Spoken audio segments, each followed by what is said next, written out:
Bismillahirrahmanirrahim. Assalamualaikum warahmatullahi wabarakatuh. Kami dari kelompok 5, mata kuliah Bioteknologi kelas pendidikan Biologi D 2019 akan mempresentasikan hasil diskusi kami mengenai biofood. Sebelumnya, saya akan memperkenalkan anggota kelompok saya. Yang pertama, saya Andi Ari Firdaus selaku moderator. Selanjutnya ada rekan saya Anissa Kuratu Aini, Azizah Rahmalia Juwita, Berlian Anggraini, Rena Rofifa Sabrina, dan Reza Febrina. Baik, untuk materi yang pertama akan dijelaskan oleh Reza Febrina. Kepada Reza Febrina, dipersilakan.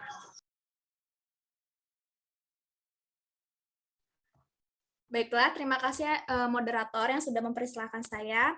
Materi pertama akan saya jelaskan, yaitu mengenai pengertian biomas. Secara umum, biomasa merupakan bahan yang dapat diperoleh dari tanaman baik secara langsung maupun tidak langsung dan dimanfaatkan sebagai energi atau bahan dalam jumlah yang besar.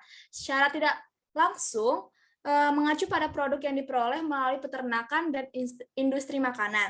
Biomasa disebut juga sebagai fitomasa, dan seringkali diterjemahkan sebagai bioresearch atau sumber daya yang diperoleh dari hayati. Basis sumber daya meliputi ratusan dan ribuan spesies tanaman, daratan dan lautan, berbagai sumber pertanian, perhutanan, dan limbah residu, dan proses industri, limbah, dan kotoran hewan. Next. Selanjutnya adalah komponen khas dari biomasa. Nah, komponen khas dari biomasa terdiri atas yang pertama ada selulosa. Nah, selulosa memiliki struktur kristal dan memiliki resistensi yang tinggi terhadap asam dan basa. Kedua ada hemiselulosa, lebih kecil dari selulosa, maka ia lebih mudah terurai dibandingkan selulosa, dan kebanyakan hemiselulosa dapat larut dalam larutan alkali. Yang ketiga ada lignin.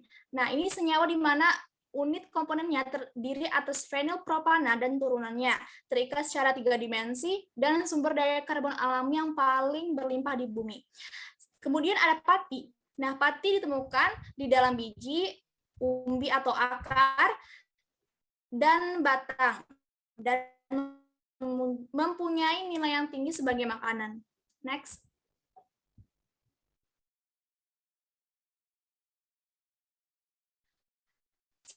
Selanjutnya ada protein. Nah, protein merupakan senyawa makromolekul di mana asam amino di polimer lain seperti organik dan anorganik. Jumlah komponen organik yang lain berbeda bergantung pada jenis biomasanya.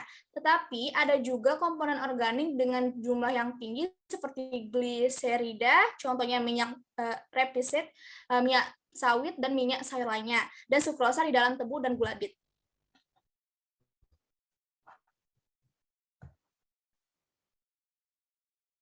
Next. Selanjutnya adalah karakteristik biomas. Nah, menjelang abad ke-19, biomas dalam bentuk kayu bakar dan arang merupakan sumber utama energi. Namun, ia telah digantikan dengan minyak dan batu bara pada abad ke-20. Akan tetapi, pada abad ke-21, biomas telah menunjukkan pertanda ia akan muncul kembali dikarenakan memiliki karakteristik sebagai berikut, yaitu terbarukan, dapat disimpan dan diganti, melimpah, dan merupakan netral karbon.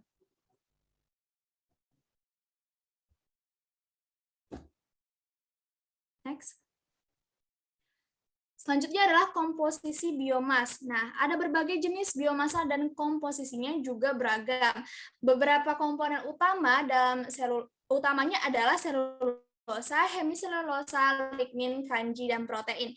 Pohon biasanya mengandung selulosa, hemiselulosa, dan lignin seperti tanaman herba, meskipun persen komponennya berbeda antara satu sama lainnya. Jenis biomasa yang berbeda memiliki komponen yang berbeda pula. Misalnya, gandum memiliki kadar protein yang tinggi, sedangkan limbah peternakan memiliki kadar protein yang tinggi. Untuk materi selanjutnya akan saya serahkan kepada rekan saya.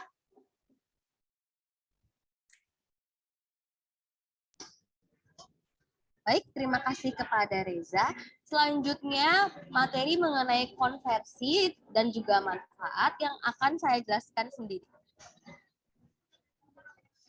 Konversi energi biomas. Penggunaan biomasa untuk menghasilkan panas secara sederhana, yaitu biomasa langsung dibakar dan menghasilkan panas. Dan panas hasil pembakaran akan dikonversi menjadi energi listrik melalui turbin dan generator. Panas hasil pembakaran biomasa akan menghasilkan uap dalam boiler. Nah, uap akan ditransfer ke dalam turbin sehingga akan menghasilkan putaran dan menggerakkan generator. Putaran turbin dikonversi menjadi energi listrik melalui manajemen dalam generator. Nah, konversi biomas secara umum ada teknologinya itu menjadi bahan bakar dapat dibedakan menjadi 3. Yang pertama, pembakaran langsung. Pembakaran langsung merupakan teknologi yang paling sederhana karena pada umumnya biomasa dapat langsung dibakar. Nah, beberapa biomasa perlu dikeringkan terlebih dahulu dan didensifikasi untuk kepraktisan dalam penggunaannya. Selanjutnya ada konversi termokimiawi. Nah, konversi termokimiawi merupakan teknologi yang memerlukan kelakuan termal untuk memicu terjadinya reaksi kimia dalam menghasilkan bahan bakar. Next, selanjutnya ada konversi biokimiawi, merupakan teknologi konversi yang menggunakan bantuan mikroba dalam menghasilkan bahan bakar. Nah, prosesnya dapat kita lihat di bagian berikut. Dan dari yang biokimiawi ini hasilnya juga bermacam-macam ya, teman-teman. Seperti yang tertera pada bagian tadi. Selanjutnya, saya akan menjelaskan mengenai pemanfaatan energi biomasa.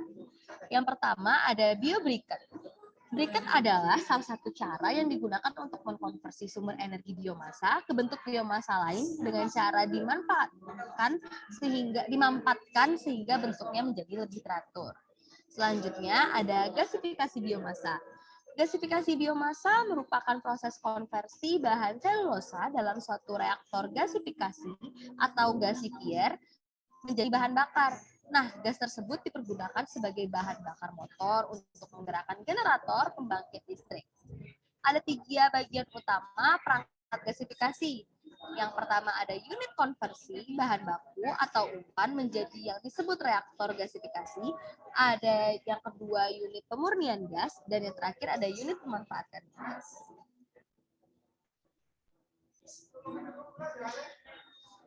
Pemanfaatan energi biomasa selanjutnya ada pirolisis.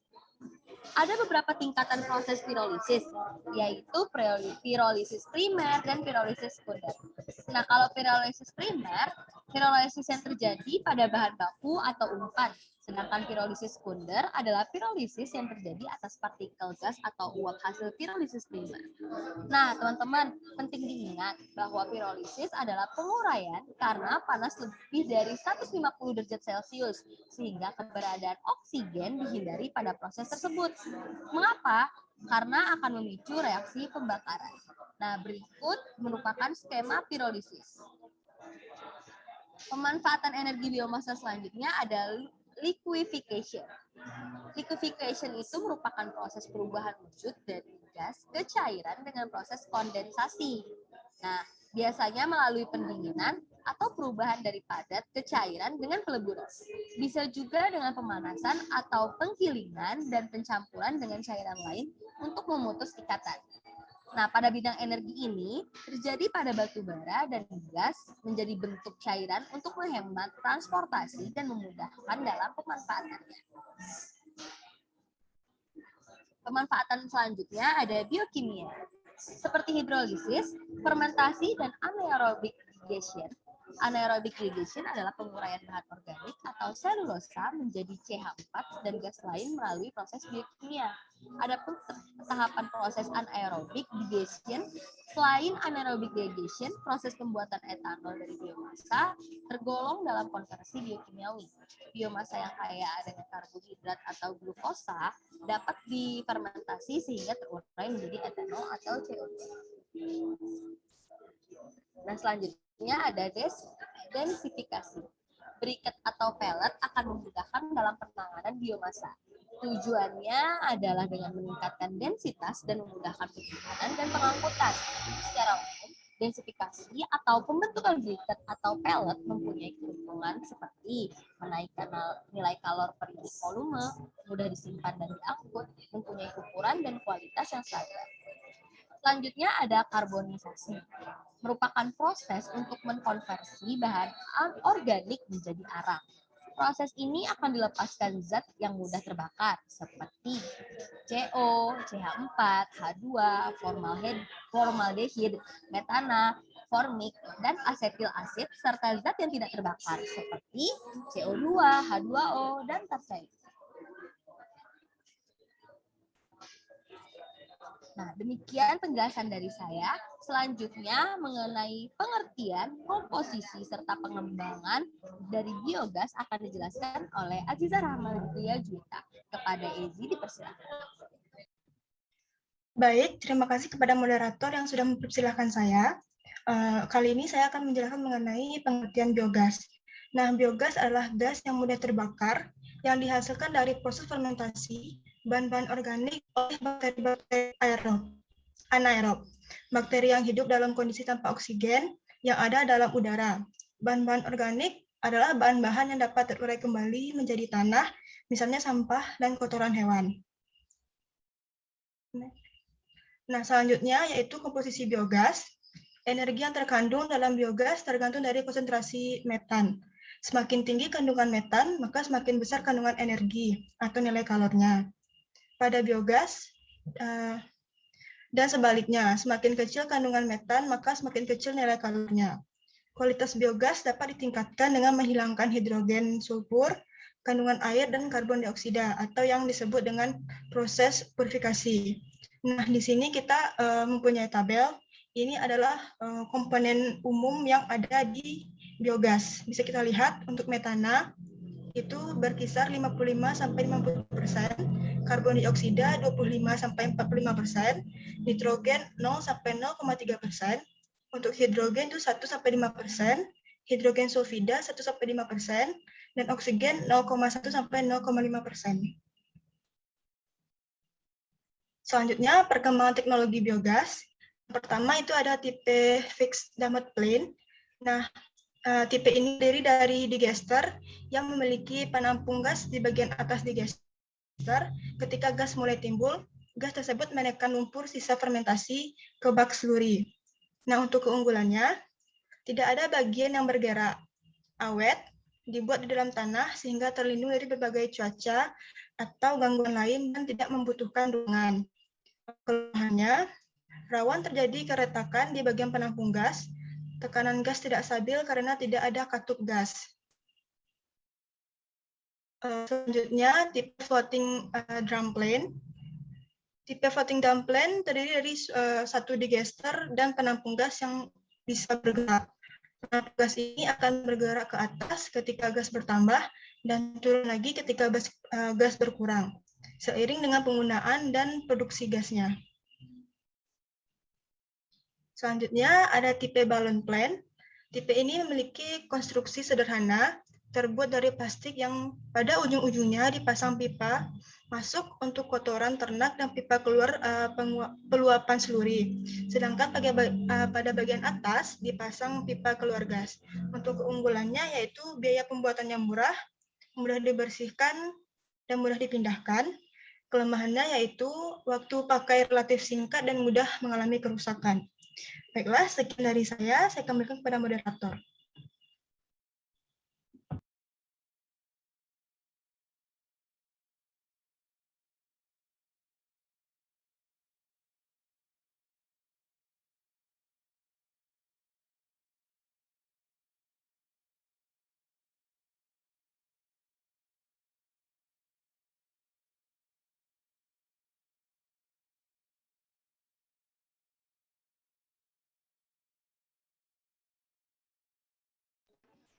Baik, terima kasih kepada Aziza. Sebelumnya saya izin matikan kamera karena situasi di sini dan juga jaringan kurang kondusif. Selanjutnya untuk materi perkembangan bahan baku dan juga manfaat biogas yang akan disampaikan oleh Anissa Kuratu Aini. Kepada Anissa dipersilakan. Baik, terima kasih moderator. Saya akan melanjutkan perkembangan teknologi biogas.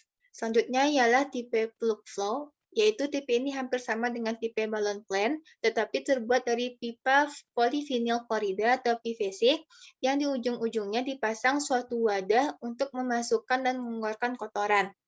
Kelebihannya ialah tipe ini adalah lebih praktis, konstruksi lebih mudah, dan daya murah. Kelemahannya, ukuran pipa terbatas dan biasanya tidak begitu besar sehingga tipe ini biasanya dipakai dalam skala kecil.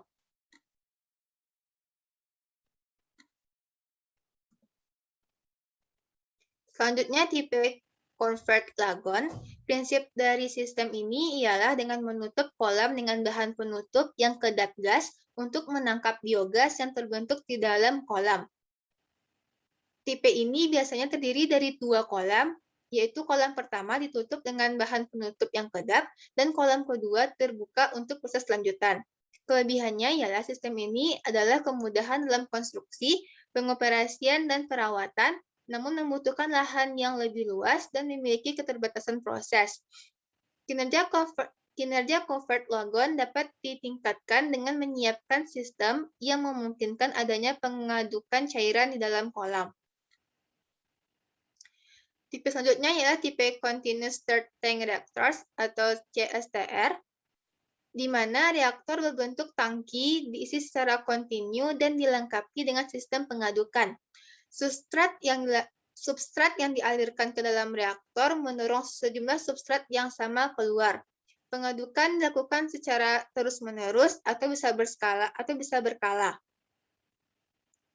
Pada proses biogas ada one-stage process atau two-stage process. Pada two-stage process, asidifikasi pada reaktor pertama dan pada reaktor kedua terjadi proses pembentukan gas metana. Selanjutnya mengenai materi bahan baku biogas. Bahan bakunya ialah pertama limbah rumah tangga, yaitu limbah yang dipakai, misalnya limbah kulit buah, kertas, sekam, daun, limbah sisa makanan, dan lain-lain. Yang kedua, limbah organik dapat berasal dari tumbuh-tumbuhan, rumput-rumputan, atau sisa proses industri, misalnya limbah organik cair yang berupa limbah industri tahu, tempe, industri tapioka, industri gula.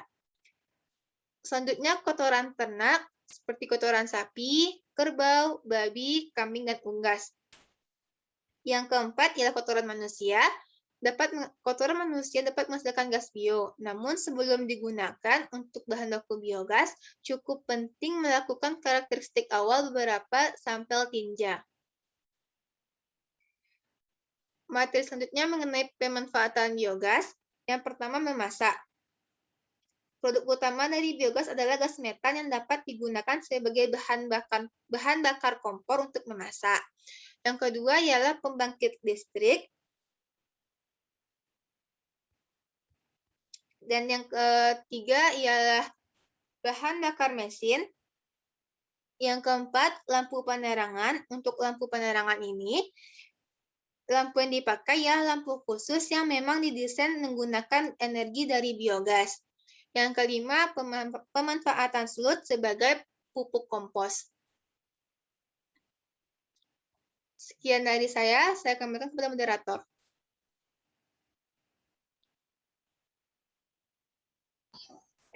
Baik, terima kasih kepada Anissa yang telah menjelaskan. Untuk materi selanjutnya, mengenai biodiesel. Pengertian proses pembuatan biodiesel akan dijelaskan oleh Rena. Kepada Rena, dipersilakan. Baiklah, sebelumnya terima kasih kepada moderator.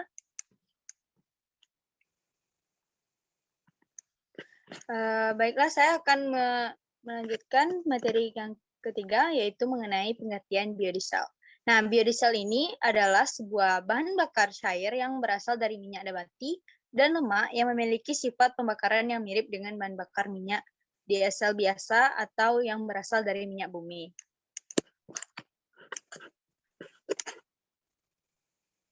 Nah, selanjutnya yaitu proses pembuatan diesel. Nah, proses yang digunakan untuk mengkonversi bahan baku minyak menjadi biodiesel disebut dengan transesterifikasi. Nah, hampir semua biodiesel diproduksi dalam proses kimia menggunakan proses transesterifikasi ini dengan katalis basa sebagai proses yang paling ekonomis. Proses transesterifikasi adalah reaksi dari trigliserida atau lemak atau minyak dengan alkohol untuk membentuk ester dan gliserol. Sebuah trigliserida memiliki molekul gliserin yang terdiri dari 3 asam lemak rantai panjang yang menempel. Nah, karakteristik lemak ditentukan oleh sifat asam lemak yang melekat pada gliserin itu yang pada akhirnya akan mempengaruhi karakter biodiesel tersebut. Nah, selama proses esterifikasi, biasanya trigliserida direaksikan dengan alkohol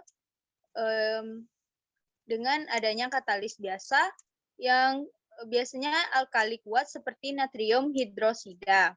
Nah, alkohol bereaksi dengan asam lemak membentuk ester monoalkil atau biodiesel dan gliserol mentah. Dalam kebanyakan produksi digunakan metanol atau etanol dengan menggunakan katalis baik kalium atau natrium hidroksida.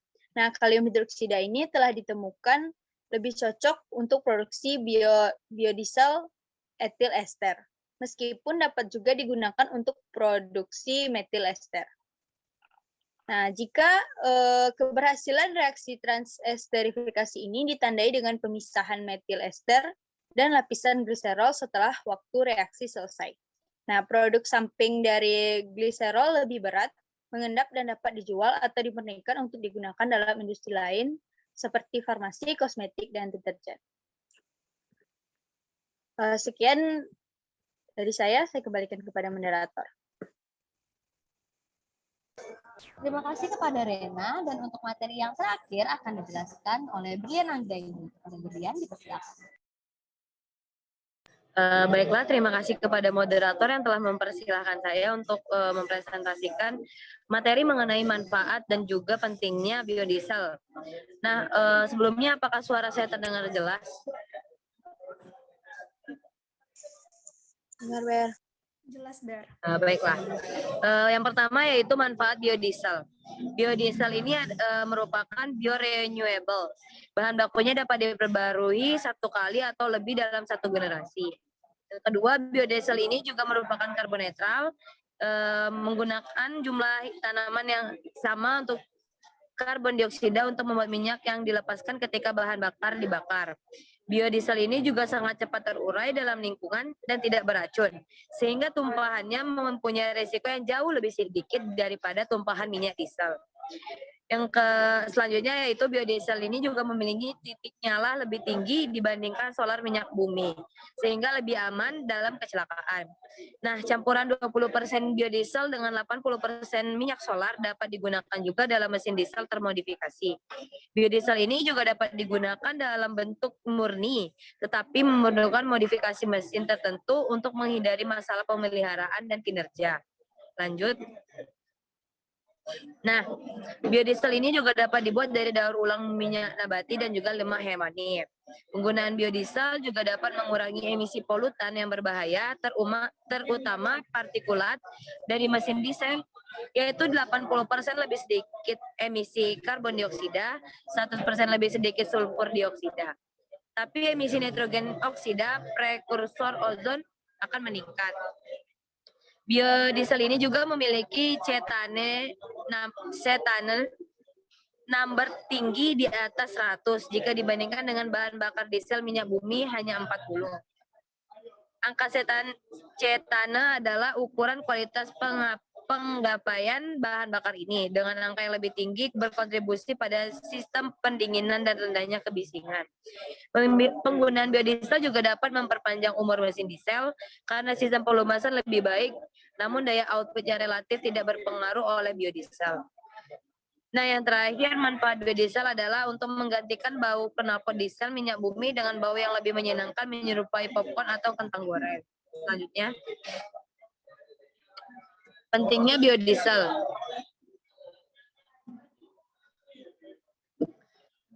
Pentingnya biodiesel itu yang pertama bersifat ekonomis. Seperti namanya, kenapa biodiesel bersifat ekonomis karena biodiesel ini sendiri harganya dengan rendah, yaitu berkisar dari 0,40 dolar per galon untuk sekitar 1,25 dolar per galon, tergantung pada biaya bahan yang akan diperlukan sebagai bahan baku. Nah, ini sendiri akan menghemat ratusan hingga ribuan dolar pada pos pengeluaran bahan bakar setiap bulannya. Oleh karena itu, biodiesel ini dianggap bersifat ekonomis. Selanjutnya, biodiesel ini bersifat terbarukan. Kenapa terbarukan? Biodiesel ini dikenal dengan sifat alih-alih membuat bahan bakar dari sumber daya yang terbatas seperti minyak mentah, biodiesel ini bersumber dari sumber daya yang terbarukan seperti minyak organik dan juga lemak. Makanya sumber bahan bakar biodiesel ini bisa disebut dengan bahan bakar yang terbarukan. Yang selanjutnya yaitu baik untuk lingkungan. Seperti yang dikatakan tadi, biodiesel ini juga ramah di lingkungan. Karena secara emisi karena digunakan untuk mesin diesel, emisi yang berasal dari knalpot secara signifikan pun berkurang. Yang selanjutnya untuk mendukung petani, karena biodiesel ini juga diperoleh dari minyak organik seperti kanola, soy, kacang-kacangan atau juga tanaman biji lainnya yang ditanam di dalam negeri. Yang selanjutnya juga dapat mengurangi ketergantungan pada minyak mentah. Selanjutnya baik untuk mesin seperti juga yang setelah dijelaskan yang di atas, dan juga bahan bakar alternatif yang sempurna. Dari beberapa pentingnya, yang paling terakhir itu yang paling penting, yaitu bahan alternatif untuk bahan bakar di Indonesia. Selanjutnya saya kembalikan kepada moderator. Baik, terima kasih kepada Brilian yang telah menyampaikan materinya. Demikian hasil presentasi kami. Jika kami ada salah, kami mohon maaf. Dan juga jika ada tambahan, kritik, saran maupun pertanyaan, akan bisa kita lanjutkan di forum diskusi. Saya Diani Firdaus, pamit undur diri. Wassalamualaikum warahmatullahi wabarakatuh.